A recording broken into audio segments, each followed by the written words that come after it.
औज़ु बिल्लाहि मिनश शैतानिर रजीम। बिस्मिल्लाहिर रहमानिर रहीम। देखकर मेरे जुनून को नाज़ फरमाते हुए, देखकर मेरे जुनून को नाज़ फरमाते हुए मौत शर्माती है मेरे सामने आते हुए। फिर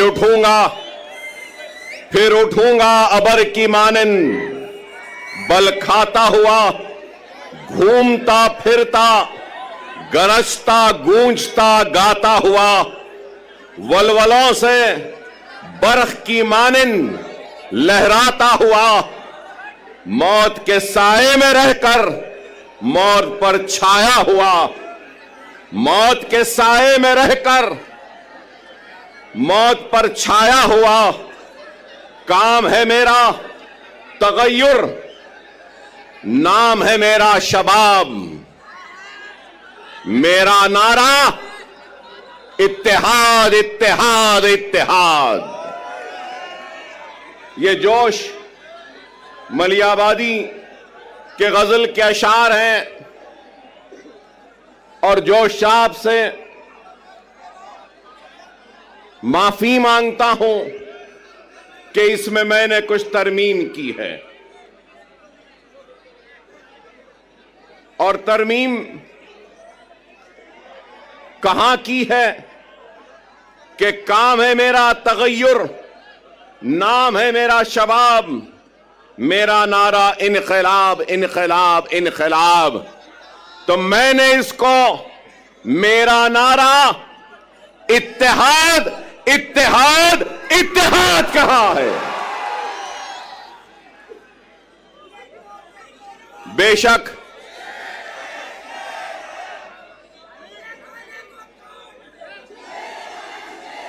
माफ करना, मुझे यह नारा पसंद नहीं। मैं शेर नहीं हूं, मैं मोहम्मद मुस्तफा सल्लल्लाहु अलैहि वसल्लम का गुलामों के गुलामों के गुलामों के गुलामों के गुलामों के जूतियों का दूल हूं। मैं शेर ना हूं, ना मुझे शेर बनना है। 10 साल पहले भी अगर महाराष्ट्र का रुख किया था तो आपको शेर बनाने के लिए रुख किया था।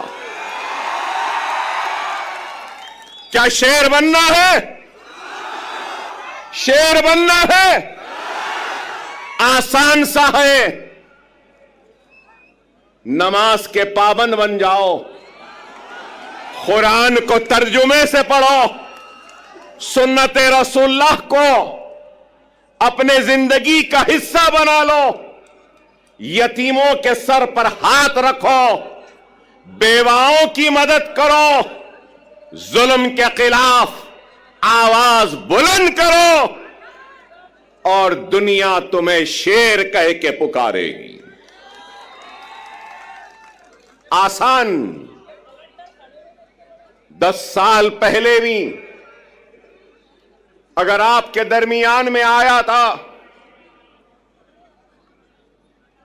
तो इत्तेहाद के पैगाम को लेकर आया था। उस इत्तेहाद के जरिए नाइंसाफियों को इंसाफ में बदलना चाहता था, हक तलफी को हक में तब्दील करना चाहता था, नाइंसाफी को इंसाफ में बदलना चाहता था।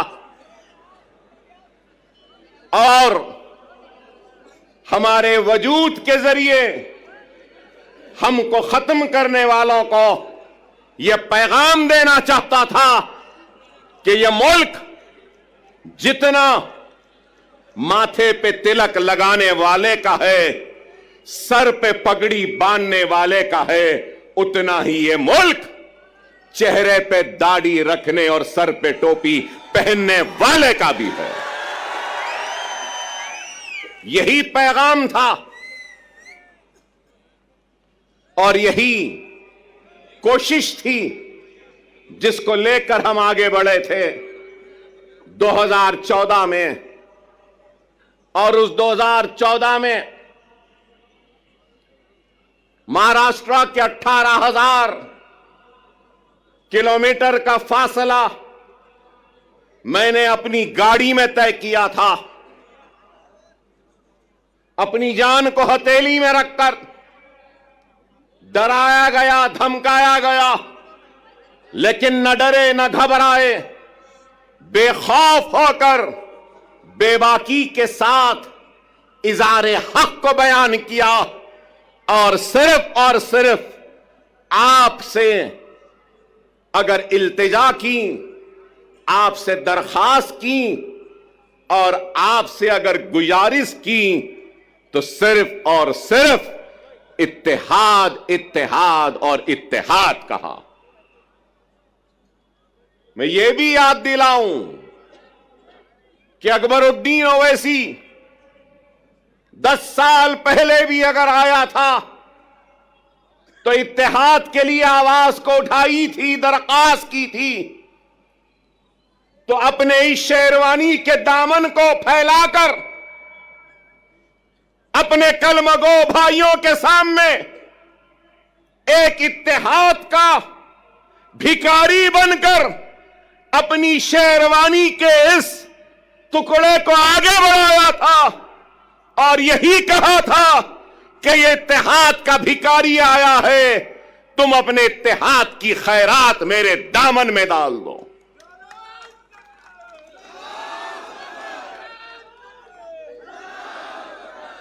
अल्लाह उसके रसूल की कसम, अकबरुद्दीन ओवैसी को अल्लाह ने इज्जत दी, शोहरत दी, नाम दिया, सब कुछ दिया, लेकिन एक बात कहूंगा, मजलिस इत्तेहादुल मुस्लिमीन के सबसे छोटे और सबसे आखिर का अगर कोई लीडर है तो वह अकबरुद्दीन ओवैसी है। न पहले बड़ा बनने की ख्वाहिश थी, न आज है। मैं तो सबसे छोटा हूं, आप सब मुझसे बड़े हैं और आप इनसे भी बड़े हैं, और इनके बाद और आपके बाद में मैं हूं। इस चीज को याद रखो, इस चीज को याद रखो। क़यादत एक अजीम जिम्मेदारी है, क़यादत एक अजीम जिम्मेदारी है, और सदक़े दिल और बेगर्ज होकर जो खिदमत करेगा तो अल्लाह उसकी क़यादत में इस्तेहकाम और मजबूती देगा। क्योंकि मुझे मेरे वालिद और सालारी मिल्लत ने मुझसे कहा, क़यादत आसान नहीं, अगर क़यादत करना है तो बेगर्ज बन जाओ, तो जब गर्ज वाले की तकलीफ का एहसास होगा, जब तुम्हारी क़यादत में गर्ज आ जाएगा तो फिर वह क़यादत मजबूत नहीं हो सकती। खुदारा इस बात को समझो, मिल्लत की फलाह व बहबूद, मिल्लत की तरक्की, मिल्लत की खुशहाली के लिए अपने जात की खुशियों की कुर्बानी देनी होगी। अगर क़यादत करने का अगर किसी को ज़ौक़ है या शौक़ है, बगैर किसी लालच, बगैर किसी मफाद से अगर कोई आगे बढ़ता है तो अल्लाह सुब्हानहू व तआला उसको कामयाबी, वो कामरानी अता करता। अगर आज मैं यहां खड़ा हूं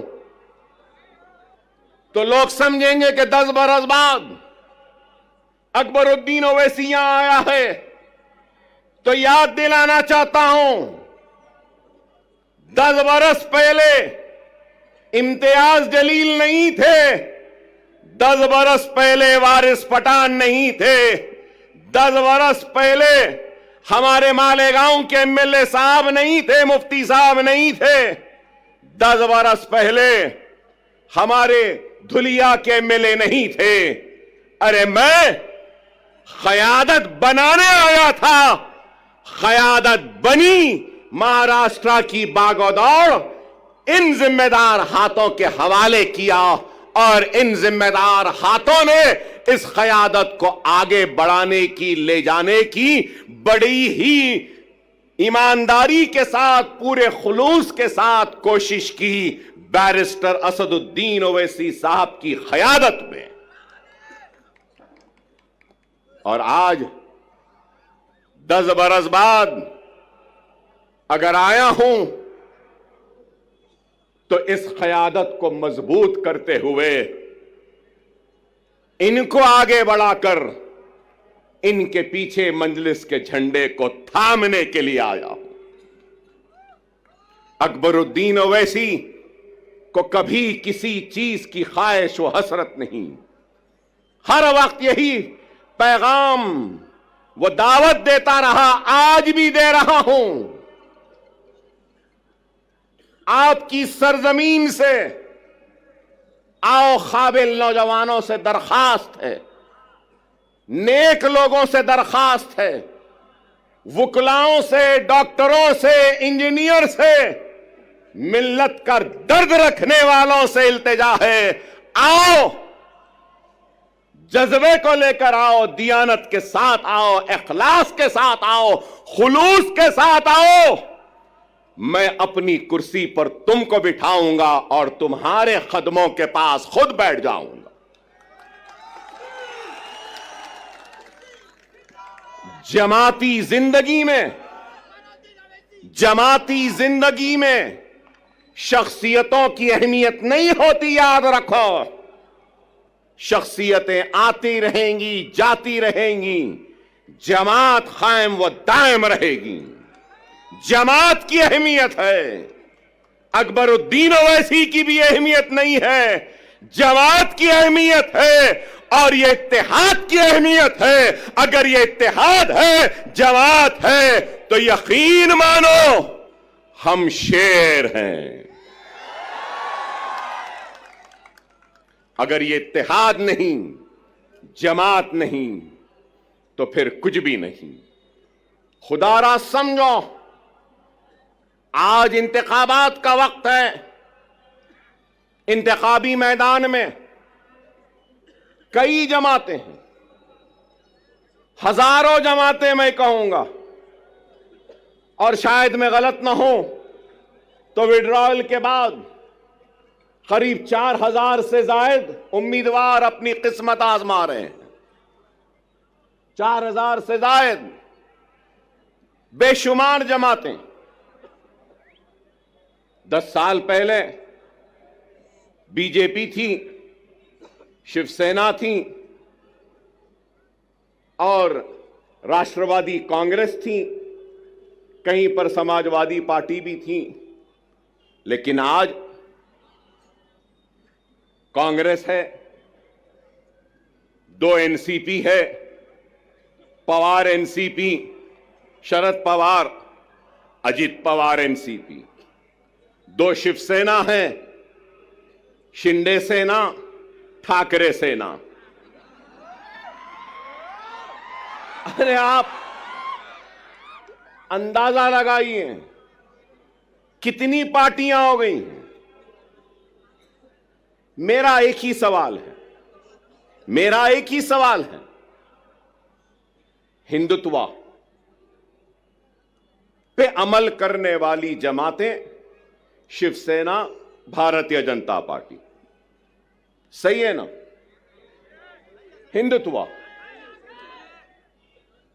अब हिंदुत्व की आइडियोलॉजी पे कायम रहने वाली शिवसेना के 2 टुकड़े हो गए 2 टुकड़े। आइडियोलॉजी तो दोनों की है एक ही। अब सवाल यह है कि कांग्रेस ने उद्धव ठाकरे से इत्तेहाद किया पवार ने उद्धव ठाकरे से इत्तेहाद किया और एक 3 पार्टियों का एक गुट बना।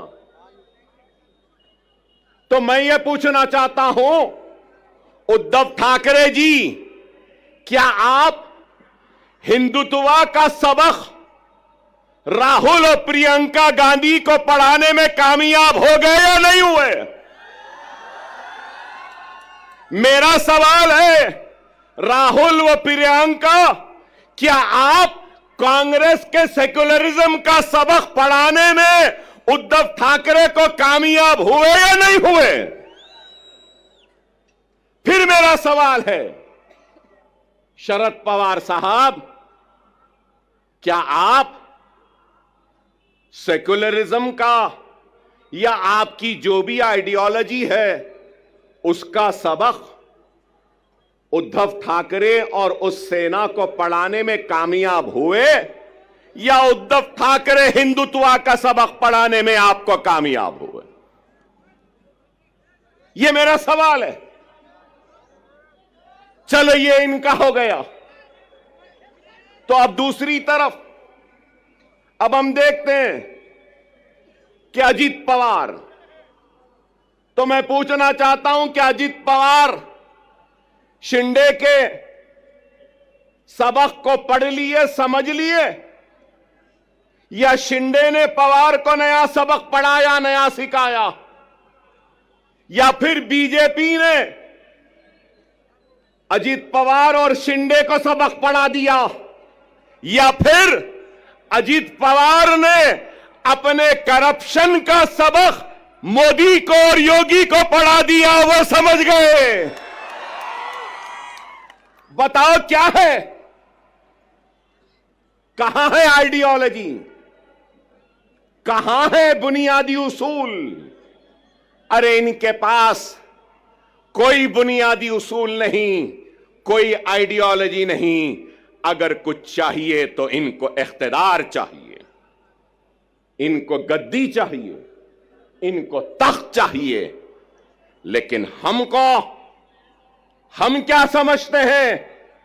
जो लोग ये समझ रहे हैं कि मजलिस इत्तेहादुल मुस्लिमीन वो इम्तियाज जलील औरंगाबाद से नाकाम हो गए और वो कामयाब हो गए, तो उन अहमकों को, उन नादानों को, उन नासमझों को ये कहना चाहता हूं, मजलिस इत्तेहादुल मुस्लिमीन वो है जो दिलों को फतेह करती है। हकीकी फातेह वो नहीं जो जीते और जमीन को फतेह कर ले। हकीकी फातेह वो होता है जो दिलों को जीतता है और दिलों को फतेह करता है। हमारा काम दिलों को जीतना है, दिलों को फतेह करना है। हमारा काम इख्तिदार के कुर्सियों पर बैठकर मजे लूटना नहीं है। हम सच्चे दिल से, सदके दिल से अवाम की तर्जुमानी करते हैं, उनके मसाइल को उठाते हैं, चाहे ऐवान पार्लियामेंट हो या ऐवान असेंबली हो। मजलिस इत्तेहादुल मुस्लिमीन मसाइल को उठा रही है।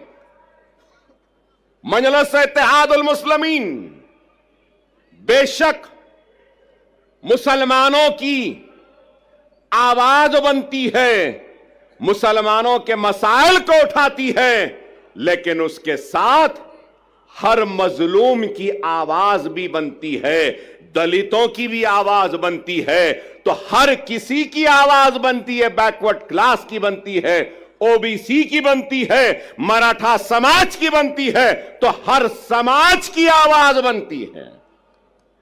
बेशक अकबरुद्दीन ओवैसी मुसलमान है, मैं ला इलाहा इल्लल्लाह मुहम्मदुर रसूलुल्लाह कलमा पढ़ने वाला मुसलमान हूं। मुझे नाज है मुसलमान होने पर, तो मुझे फख्र है हिंदुस्तानी होने पर। मैं फख्र से कहता हूं कि मैं हिंदुस्तानी हूं।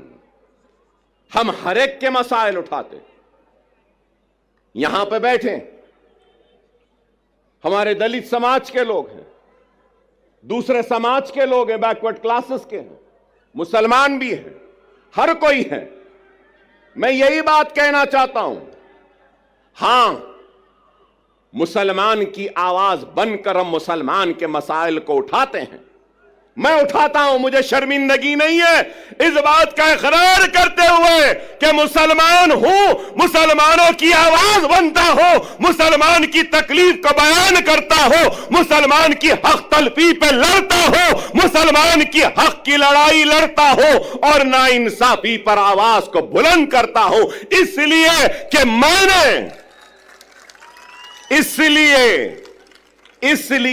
मैंने दस्तूर पर हल्फ लिया है, बहैसियत रुकने असेंबली अवामी नुमाइंदे मेरी जिम्मेदारी है कि मैं सबसे पीछे वाले को आगे लाऊं, पिछड़े हुए को ताकत दूं, कमजोर को खुवत दूं और जो आखिरी में है उसको आगे बढ़ाऊं।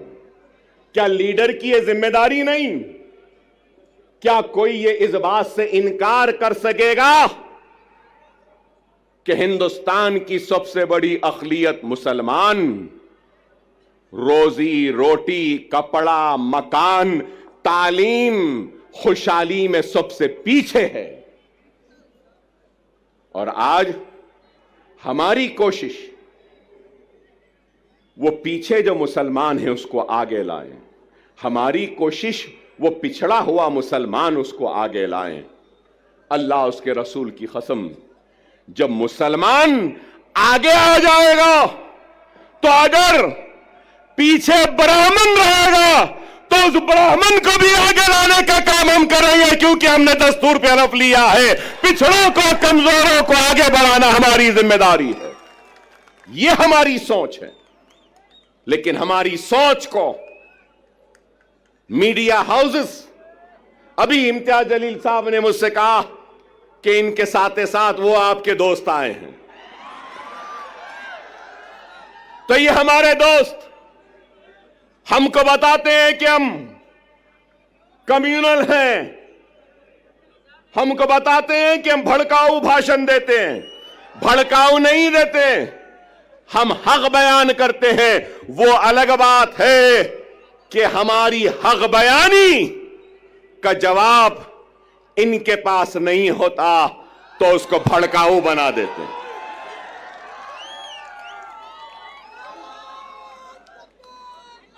आज ही मैंने किसी न्यूज चैनल में देखा जिसमें योगी आदित्यनाथ ने अपनी तकरीर में कहा कि बटोगे तो कटोगे। लोग काफी एतराज कर रहे हैं उस बात पर, मगर मैं ये कहूंगा, बीफ के नाम पर, मॉब लिंचिंग के नाम पर, घर वापसी के नाम पर, सर पे टोपी पहनने के नाम पर, दाढ़ी पालने के नाम पर जो तुम काट रहे हो, क्या ये तुम्हारी नफरत हिंदुस्तान के सबसे बड़ी अक़लियत से, क्या ये मुल्क को कमजोर नहीं कर रही है? इसका जवाब दो मुझे। अगर हिंदू और मुसलमान को तुम लड़ाओगे, हिंदू और मुसलमानों को नफरत कराओगे, तो क्या यह मुल्क को कमजोर करने के बराबर नहीं है? और अगर मैं कह रहा हूं, मैं अकबर ओवैसी मुसलमान, ला इलाहा इल्लल्लाह मोहम्मद रसूलुल्लाह कलमा पढ़ने वाला मुसलमान, इस मुल्क का किराएदार नहीं है। मैं कह रहा हूं, नरेंद्र मोदी, ऐ योगी, जितना तेरा हिंदुस्तान है उतना मेरा भी हिंदुस्तान है।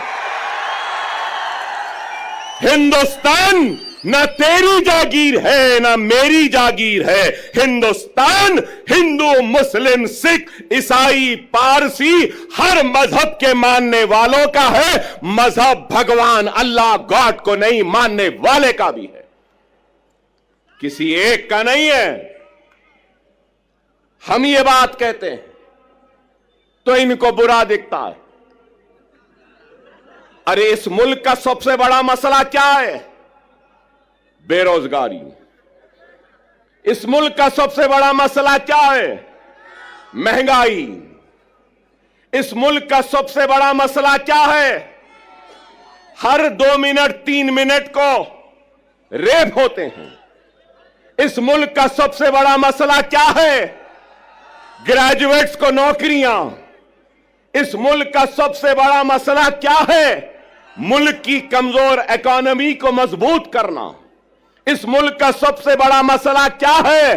पेट्रोल डीजल गैस की बढ़ती हुई कीमतों को नीचे लाना। इस मुल्क का सबसे बड़ा मसला क्या है? रुपये की गिरती हुई कदर को ऊंचा करना। आप बताओ, क्या बेरोजगारी को दूर करने कुछ हो रहा है? महंगाई को दूर करने कुछ हो रहा है? क्या बेघर लोगों को घर देने के लिए कुछ हो रहा है? कुछ नहीं हो रहा है। सिर्फ इस मुल्क को मजहब के नाम पर बांटने की बात कर रहे हैं। योगी की तकरीर को मैंने सुना, बटोगे तो कटोगे कहां? उसके बाद कहा कि जात पात की सियासत। अरे जात पात की सियासत बोलने वाले, तू ये क्यों नहीं कहता कि मजहब की सियासत नहीं करनी चाहिए? यह बात क्यों नहीं कहते? ये तो मजहब की सियासत करेंगे, नफरत के बीज को बोते जाएंगे, असल मसाइल से तवज्जो हटाते रहेंगे। अगर कुछ है तो तलाक़ सलासा। अरे तलाक़ सलासा मसला नहीं है, हर मिनट में होने वाला एक रेप, यह हिंदुस्तान का सबसे बड़ा मसला है। एक औरत रात के अंधेरे में घूम नहीं सकती, खेतों में उसकी इज्जत और इस्मत को लुटेरे लूट रहे हैं, यह मसला है।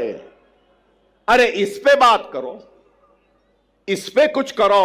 नहीं, मुसलमान ऐसा, मुसलमान के इतने बीवी, मुसलमान ऐसा करा, मुसलमान वैसा करा। अरे आप बताओ, तलाक़ सलासा हो गया, CAA NRC, CAA NRC. Parliament में थे इम्तियाज जलील साहब, हर मसले पर।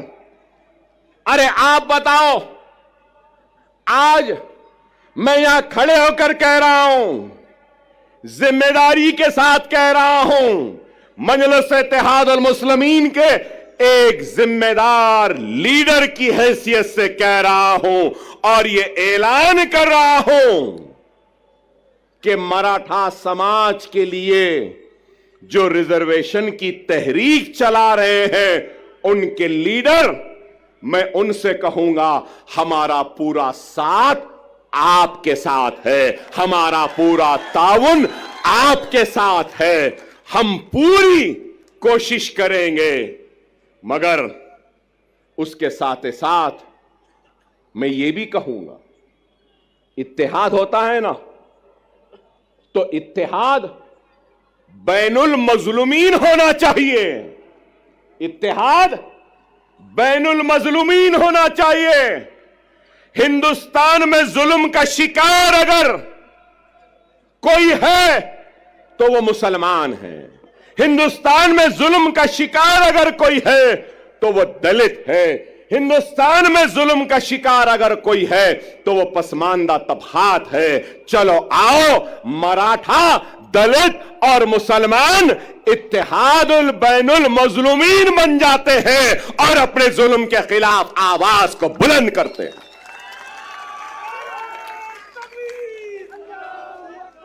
मगर मेरी बात खत्म नहीं हुई। मैं हमारे मराठा समाज के बड़े लीडर जो एहतजाज कर रहे हैं, भूख हड़ताल में बैठे हैं, उनसे कहना चाहता हूं, सिर्फ जरंगे पाटिल साहब से सिर्फ मराठा समाज पिछड़ा हुआ नहीं है, पूरा मराठवाड़ा भी पिछड़ा हुआ है। क्या मराठवाड़ा पिछड़ा हुआ नहीं है? क्या मराठवाड़ा का हिस्सा पूरा सबसे पीछे नहीं है? महाराष्ट्र के 3 हिस्से, एक हिस्सा है मुंबई, पूना, ये सारी चीजों का, दूसरा हिस्सा है विदर्भ का, तीसरा हिस्सा है मराठवाड़े का। इन तीनों हिस्सों में सबसे पिछड़ा, सबसे पीछे कौन है? मराठवाड़ा है। चलो मराठवाड़ा की रिजर्वेशन के साथ हम मराठवाड़ा की खुशहाली के लिए भी जिद्दोजहद करते हैं। 30 साल पहले यहां बैठे हैं मेरे मराठा भाई बहुत हैं। जब मैं मराठा भाई कहता हूं तो सिर्फ मुसलमान, सिर्फ हिंदू मराठा नहीं होता, मुसलमान भी मराठा है, दलित भी मराठा है, और मराठवाड़ा में रहने वाला हर कोई मराठा है।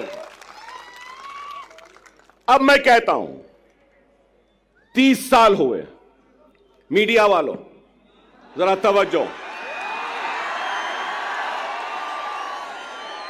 30 साल हुए, 30 इयर्स, 30 साल हुए।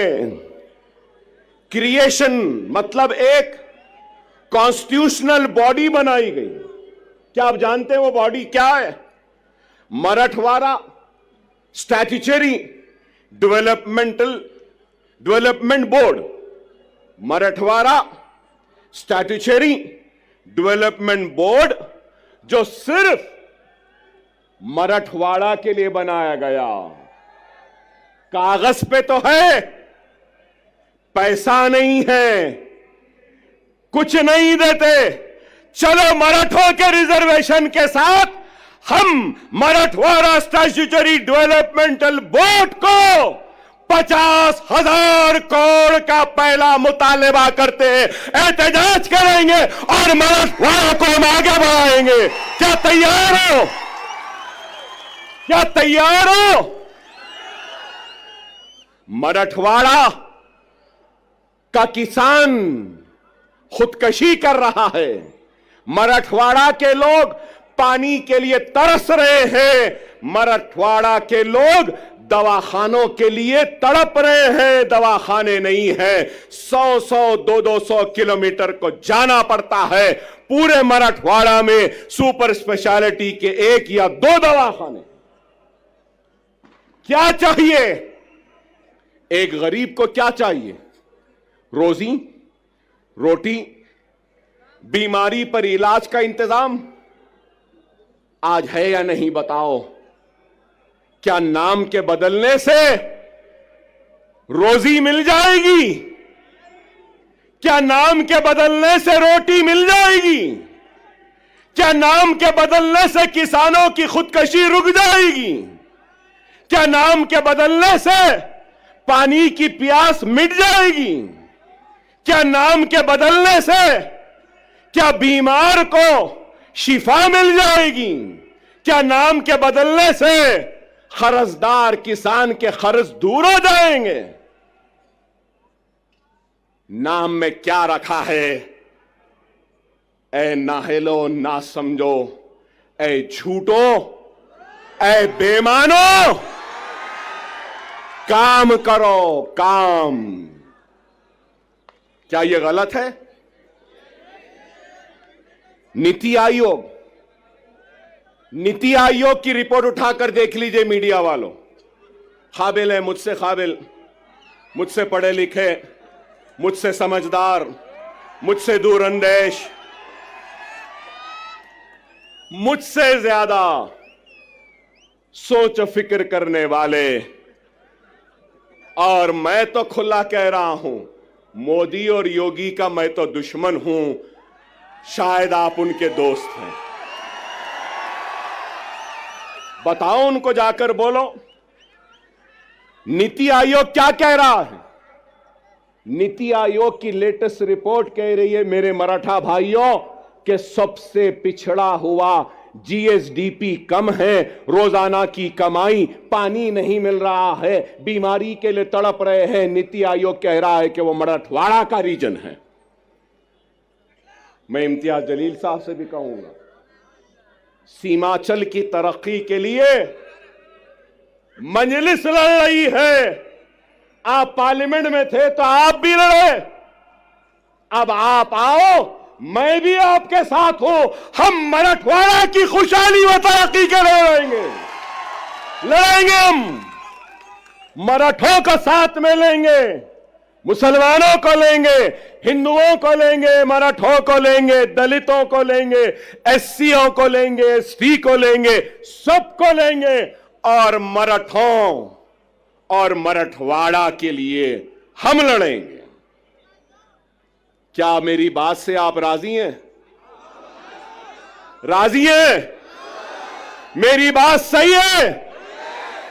सही है तो नारे तकबीर, नारे तकबीर, नारे तकबीर।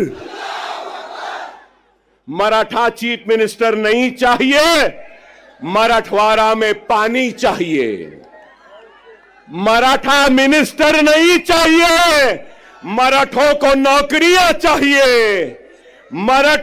मराठा वो क्या कहते हैं, guardian minister, Maratha guardian minister नहीं चाहिए। मराठों और मराठवाड़ा को उसका हक चाहिए। ये हम चाहते हैं, ये हमारी सोच है, ये हमारी फिक्र है। मैंने आपसे पहले भी कहा कि क्या उद्धव ठाकरे अपना सबक पढ़ाने में कामयाब हो गए या नेहरू गांधी खानदान अपना सबक पढ़ाने में कामयाब हो गए? मेरी इस बात को याद रख लो, अपने वोट की अहमियत को समझो। यहां मौजूद सारे लोगों से कहूंगा कि जमहूरियत के जश्न, ये इलेक्शन में तुम्हारी सबसे बड़ी अगर कोई ताकत है तो याद रखो, वो तुम्हारा वोट है। वोट का सही इस्तेमाल करो।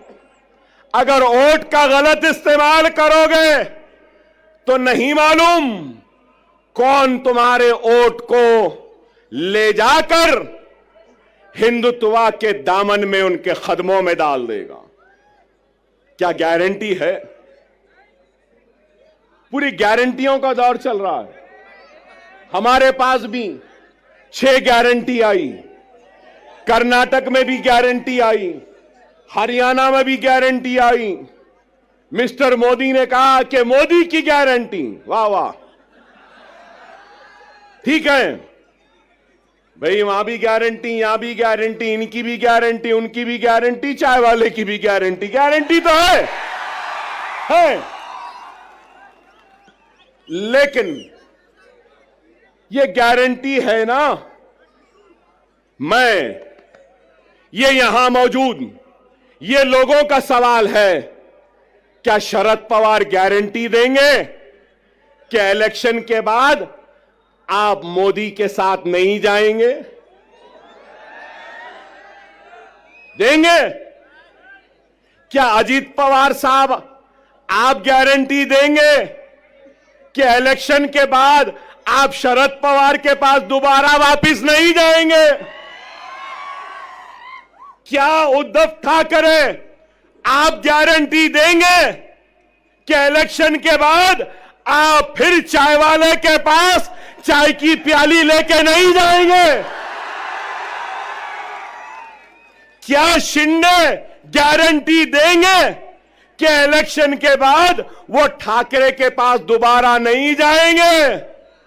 नेहरू और गांधी क्या इस बात की गारंटी देंगे कि वो कभी भी बीजेपी और मोदी के साथ नहीं जाएंगे, हिंदुत्व के साथ नहीं जाएंगे?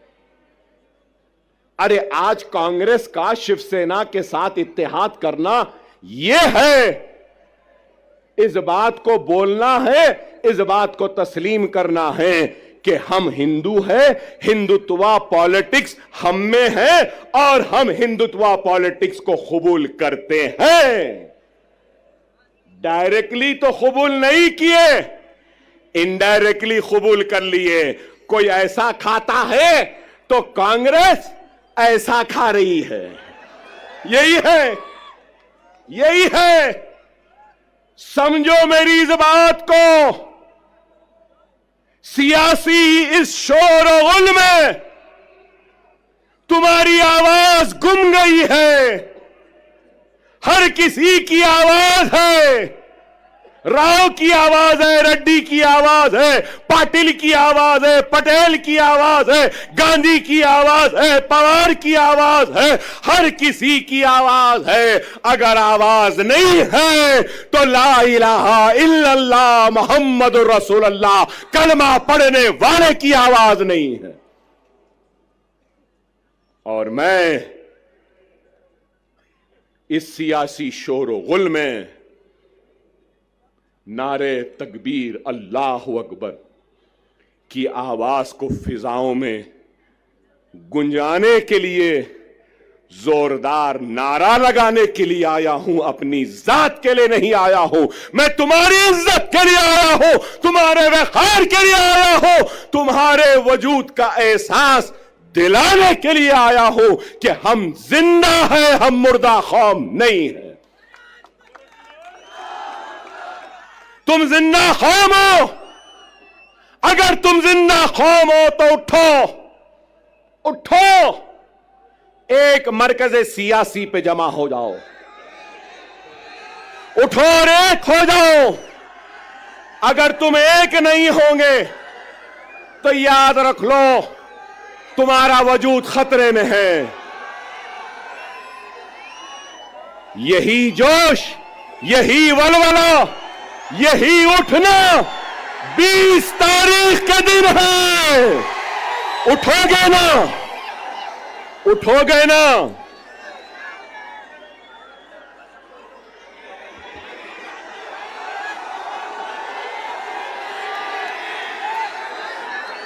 (9:45)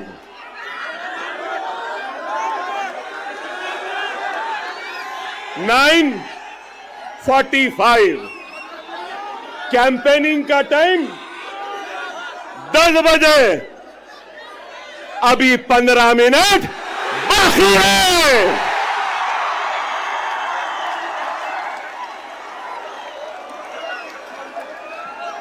अरे भाई 15 मिनट बाकी है, सब्र करिए। ना वो मेरा पीछा छोड़ती है, ना मैं उसका पीछा छोड़ सकता हूं। चल रही है, मगर क्या गूंज है। नारे तकबीर, नारे तकबीर, नारे तकबीर। अल्हम्दुलिल्लाह, अल्हम्दुलिल्लाह। खुदारा मेरी बात को समझो, वक्त नाजुक है। हमारा सबसे अव्वलीन फरीजा क्या है? क्या है? महाराष्ट्र में बीजेपी और शिंदे सेना और अजीत पवार के हुकूमत को शिकस्त देना, हराना है। उसके साथ हमारी जिम्मेदारी है, जहां जहां हमारे नुमाइंदे हैं, हमको अपने नुमाइंदों को भी कामयाब करना है। मैं आपके जोश की कदर करता हूं, आपके जोश का एहतराम करता हूं। याद रखो, वो कौम जिसके पास सिर्फ जोश है और होश नहीं, तो वो कौम कामयाब नहीं होती। वही कौम कामयाब होती है जिस कौम के पास जोश भी होता है और होश भी होता है। थोड़ी देर है, सुन लें, अपनी बात को खत्म करूंगा। 12 मिनट हैं।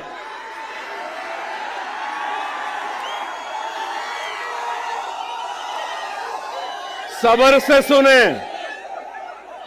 वक्त नाजुक है। मेरा पैगाम है तुमसे कि हिंदुस्तान के तुम किराएदार नहीं, तुम हिंदुस्तान के बराबर के शहरी हो और तुम्हारे हक की लड़ाई लड़ने के लिए आया हो। तुम्हारा ताउन चाहिए, तुम्हारी दुआएं चाहिए, तुम्हारा साथ चाहिए, तुम्हारा जोश साथ चाहिए, तुम्हारा होश चाहिए। क्या ताउन दोगे? क्या तुम्हारी ताकत दोगे? क्या तुम्हारा इत्तेहाद दोगे? अगर मैं आज इस आवाम से इत्तेहाद की अपील कर रहा हूं, तो मजलिस इत्तेहाद अल मुस्लिमीन से किसी भी वजह से दूर होने वाले हर फर्द, हर मर्द, हर खवातीन, हर कायद से अपील करता हूं कि आओ, इस जमात में आ जाओ, वापिस आ जाओ। ये जमात तुम्हारी भी है, ये तुम्हारी थी, आओ।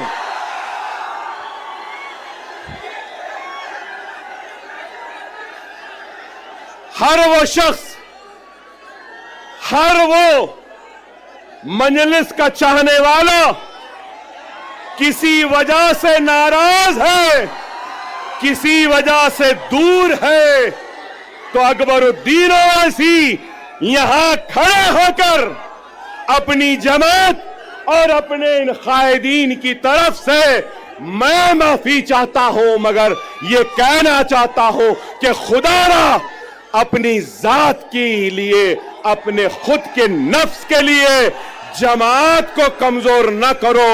मैं नहीं रहूंगा, तुम नहीं रहोगे, लेकिन जमात कायम व दायम रहेगी। खुदारा, खुदारा आओ, हम अपने कुर्सियां तुमको देने तैयार। बहुत से उलमा, मशाइखीन, वुकला, डॉक्टर्स, इंजीनियर, रोजमर्रा की मजदूरी करने वाला एक मजदूर या कोई भी मेरा भाई,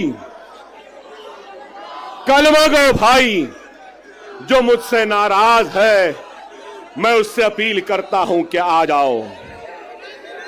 ये वक्त है, ये वक्त है 2 मिनट की खामोशी।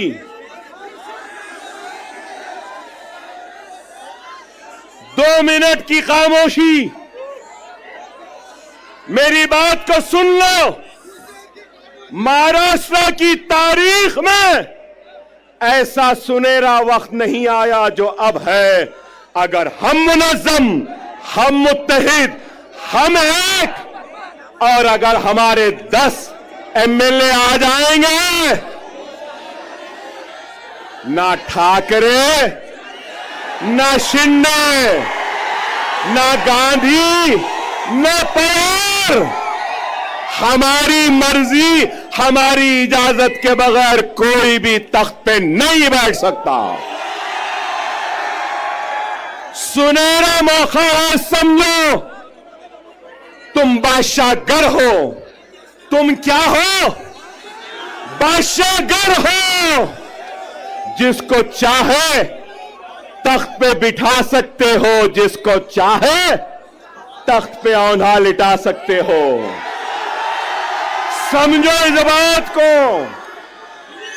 मैं किसी का नाम नहीं ला रहा हूं, मगर हर एक से अपील कर रहा हूं, आओ ये तुम्हारी जमात है, ये तुम्हारी अपनी जमात है। अगर तुम,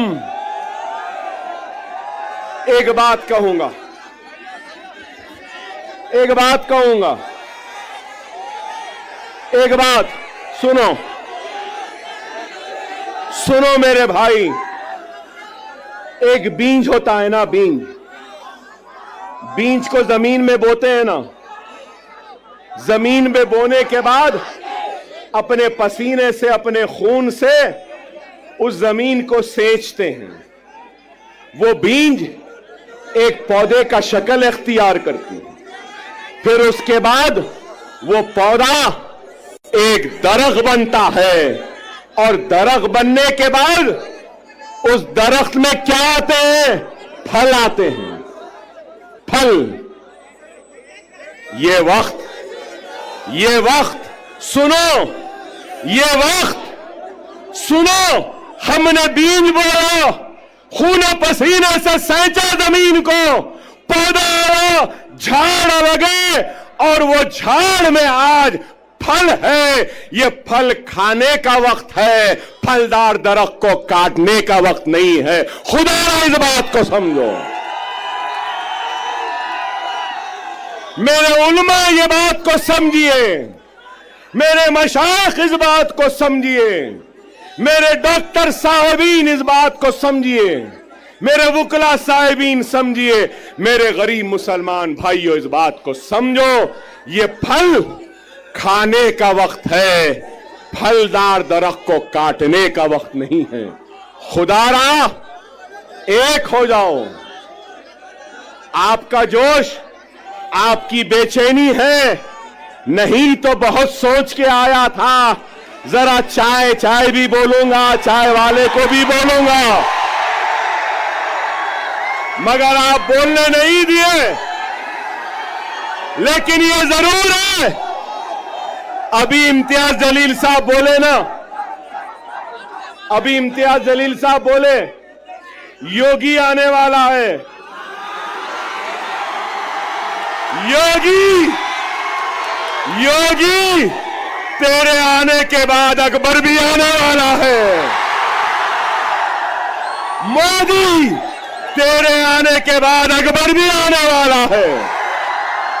हम जवाब देंगे, जिंदगी गुजर गई चाय बनाने में, लेकिन चाय क्या होती है, कैसी बनती है। चाय चाय, चाय की पत्ती, चाय की केतली, चाय का पानी, चाय का चूल्हा, चाय चाय चाय। हम बोलेंगे 20 तारीख को पतंग पतंग पतंग रहेगी। क्या रहेगी? पतंग रहेगी।